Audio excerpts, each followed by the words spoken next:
تیرے کرم کی کیا بات مولا تیرے کہ حضرت شیخ الاسلام بانی جامع نظامیہ نے علم کی کیا خدمت انجام دی.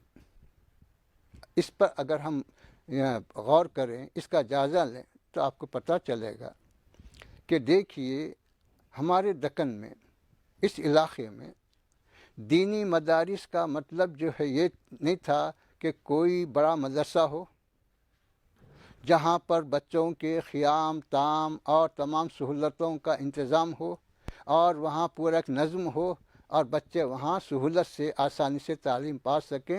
ایسا کوئی نظم نہیں تھا. حکومت اسلامی تھی، برسوں سے صدیوں سے اسلامی حکومتیں چلی آ رہی تھیں، اس میں کوئی شک نہیں. اب پھر جب یہ صدیوں سے حکومتیں تھیں لیکن کوئی بھی اس طرح توجہ نہیں کیا تو پھر یہ دین علم پھیلا کیسے؟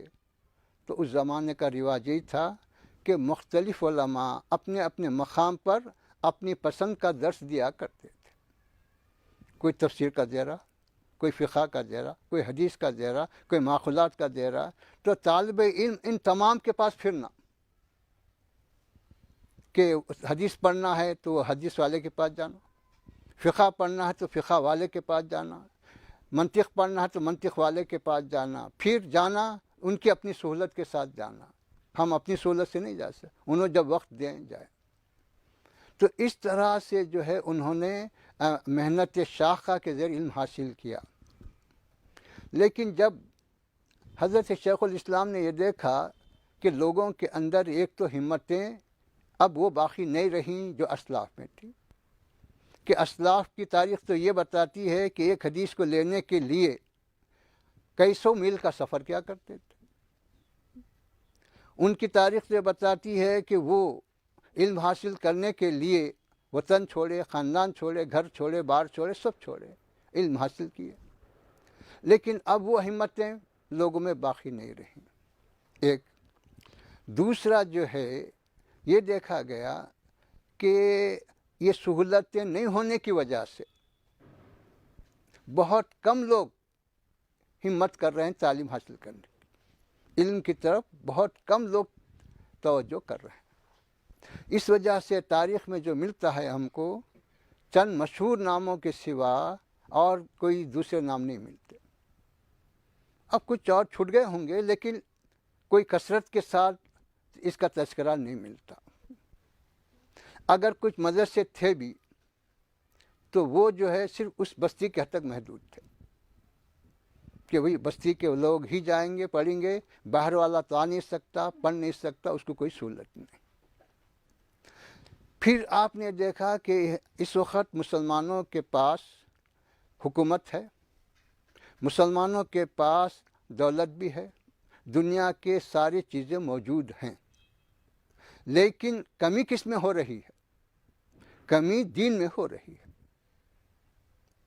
ایک حکومت گئی، دوسری آئی، وہ بھی مسلمان ہے، پھر وہ گئی، پھر آئی، تو اس مسلمان کئی مسلم خاندان حکومت کیے، لیکن اس طرف اب ہم کو توجہ کرنے کی ضرورت نہیں.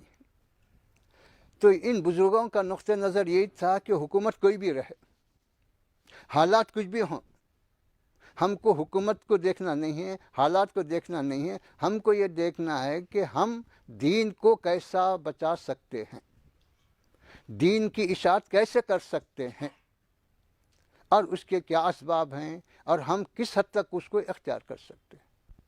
یہ ان بزرگوں کا نقطہ نظر تھا، یہ تھا. تو اس طرح سے جو ہے حضرت شیخ الاسلام علیہ الرحمہ کو ہمیشہ یہ فکر رہی کہ علم اور دین کہیں متاثر نہ ہو جائے.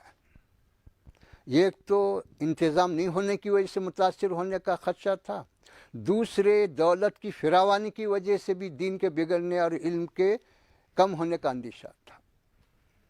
ان دونوں چیزوں کو آپ نے سامنے رکھا. مال کی کثرت بھی دین کے لیے بگاڑ ہے، اور جو ہے غریبی بھی مال دین کے لیے بگاڑ ہے، لیکن اتنا نہیں جتنا مال کی کثرت ہے، اور انتظام نہیں ہونا یہ بھی بگاڑ کا سبب ہے. اس لیے جو ہے آپ نے مدرسے کی بنا کا ارادہ فرمایا۔ پہلے تو آپ نے اپنا درس شروع فرمایا، اس کے بعد اس کو وسعت دینے کے لیے مدرسے کا قیام لانا چاہیے، تو آپ نے مدرسے کا قیام فرمایا۔